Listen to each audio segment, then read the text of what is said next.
Yo, what's up? This is FPLOON. Welcome back to my talk about day 2 of my experience at EQLA. You know the dealios. If you haven't already seen the other videos, go check them out in the comments below. I already got that straightened out. Okay, time to move back to my regular voice. Sort of. Not really. Sort of have no idea what my regular voice sounds like.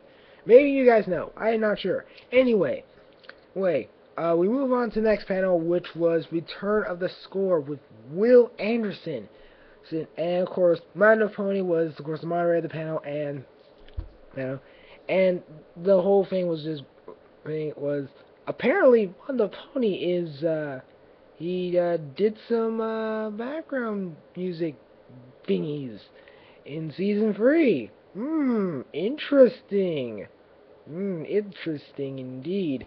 Also, so someone asked us about how just having the background music itself, well, besides the music done by Danny Ingram, but basically just having like all the music itself just played by a giant orchestra. And someone asked that, and Will was totally down for that. Hopefully that can be in existence. Hopefully that would happen, because everybody would want that. We would totally support it all the way. We would even fund that.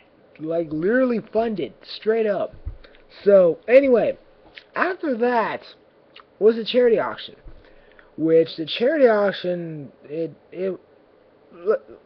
I'm gonna be honest with you, it was long. It was very long. It lasted really long time, like over 2 hours.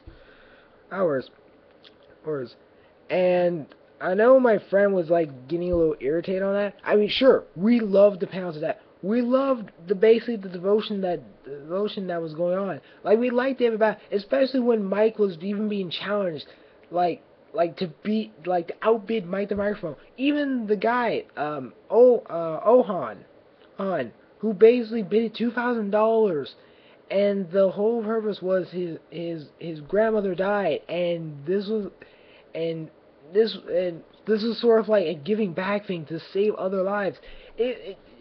Like, the whole experience was really powerful, and there was even random moments, especially when Michelle Kraber would just do whatevers, and even promoted Gangnam Style. So another Gangnam Style moment. You can never go wrong with Gangnam Style moments. Oh, I finally forgot what that second one was. It was actually the last Gangnam Style moments, because this thing lasted. Like I said, it lasted longer than it lasted for 2 hours. Originally, it was supposed to only last for an hour because by then it will lead into the closing ceremony. And what I heard was there was no closing ceremony. It ended on Gangnam Style. So congratulations, Gangnam Style. You are the new closing thing. Actually, that should be a good way to close anything. Like we already know a way of how you can like troll people by doing Rick Astley. If you wanted some way to close it off, Gangnam Style your close off. That's how you close things off, with Gangnam Style. Straight up, that it should be a thing. If you're trying to end it off, end it with Gangnam Style. If you can't think of anything, just end it off with Gangnam Style. Even if that person is sick of Gangnam Style, trust me, just end it on Gangnam Style. They might hate you, but still, it's like the perfect way to end it off. Well, apparently it seemed.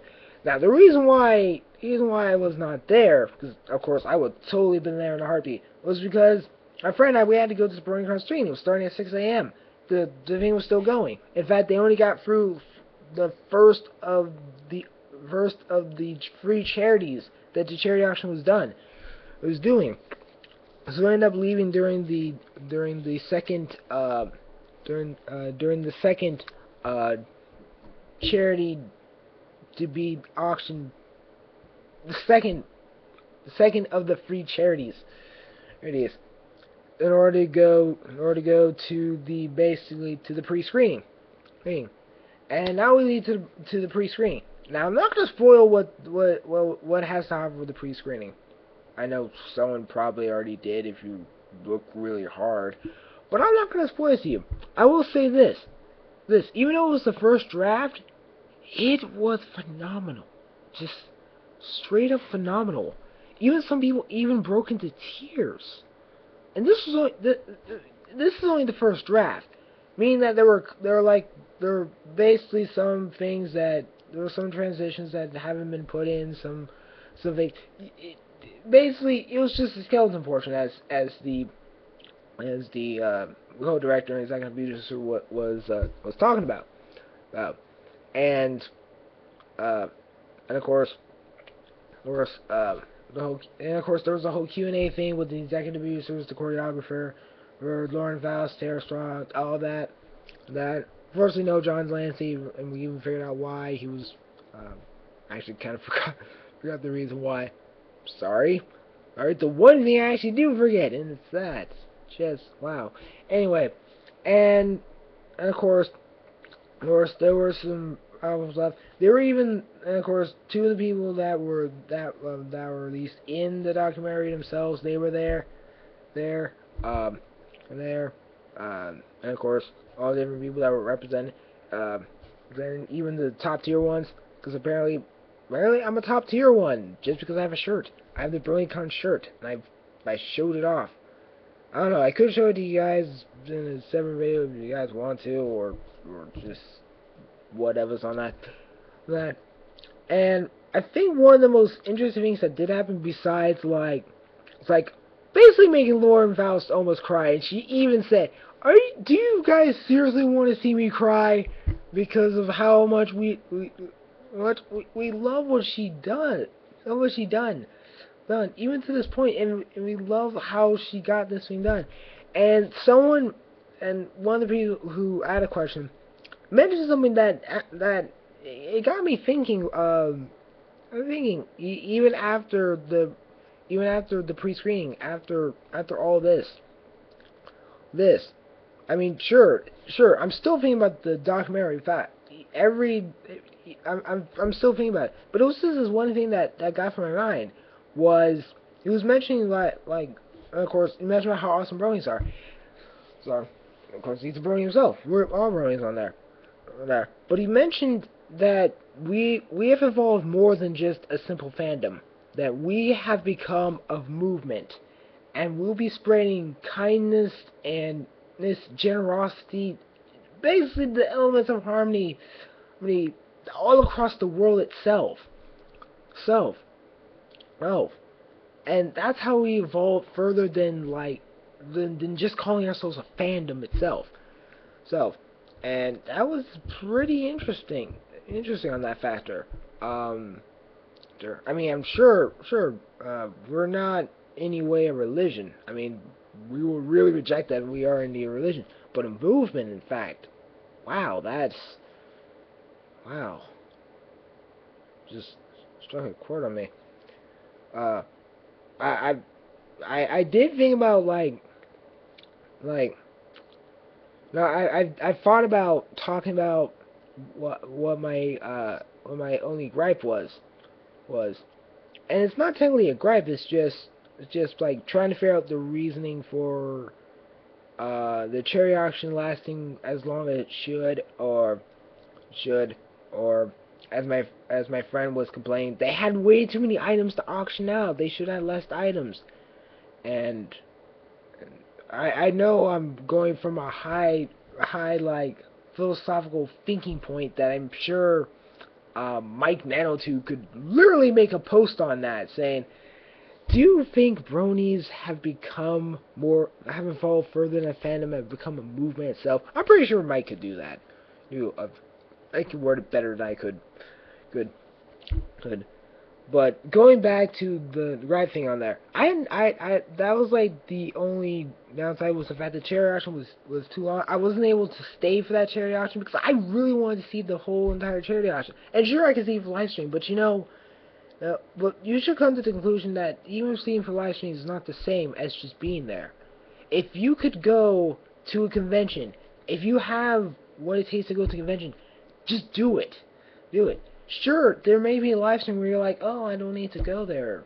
Just live stream. Straight, just save money.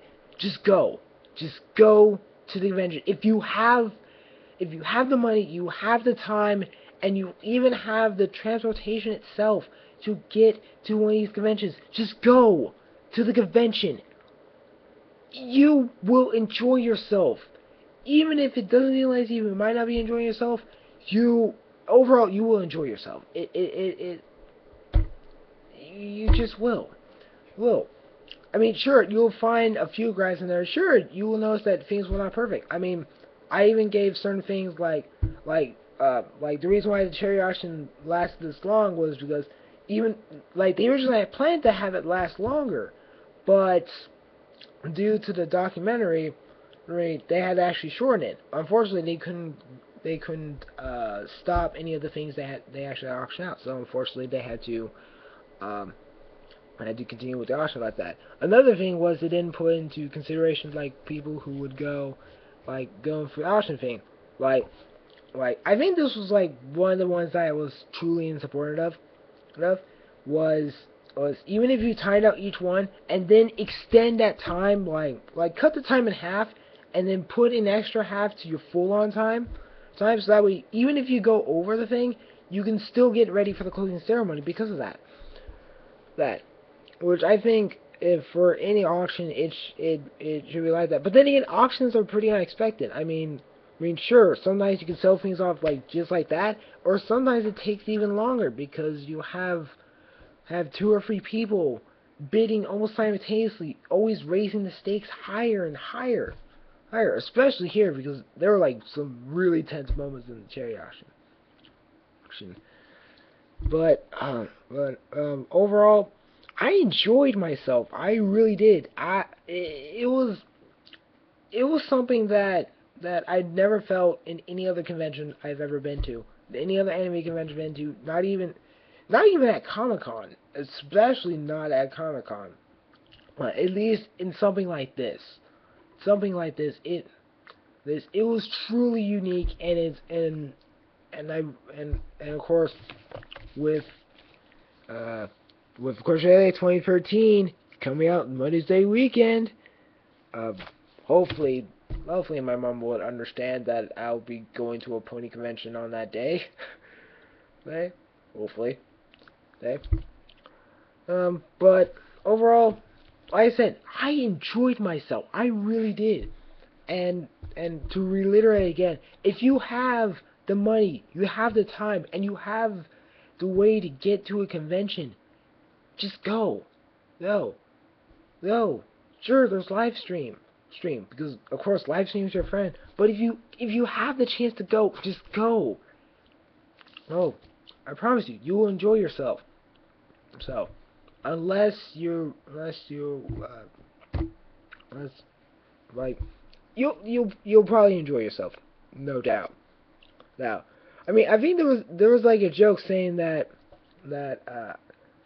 we were actually that even though someone was going to Disneyland, they're actually going at the second happiest place on Earth, and of course LA was #1 on that one. That I remember. I'm pretty sure. I forgot who said that. Was it Mike or someone? I know someone said that. And it was just amazing on that. So anyway, I've dragged this video on way too long, and hopefully YouTube doesn't reject it for being too long. Shouldn't be. Hasn't reached over 15 minutes. So anyway, this is FPLOON, and this has been my experiences at Equestria LA. Hope you get a chance to at least read the write-up on there. Where I do talk in a more formal thing, it is much more orderly, and I don't sidetrack off on there. And if you came from the write-up just to see this, and if your brother went, well, where's the squee? Well, basically that's the closest you get on that. Anyway, wait, this is FPLOON. I dragged this, like I said, I dragged this video long enough. I'm gonna end the video here. So anyway,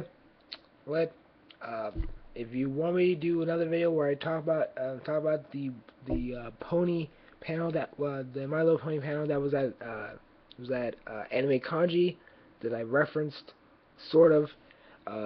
Tell me down in the comments below. Otherwise, Bro Hoof, I'm out.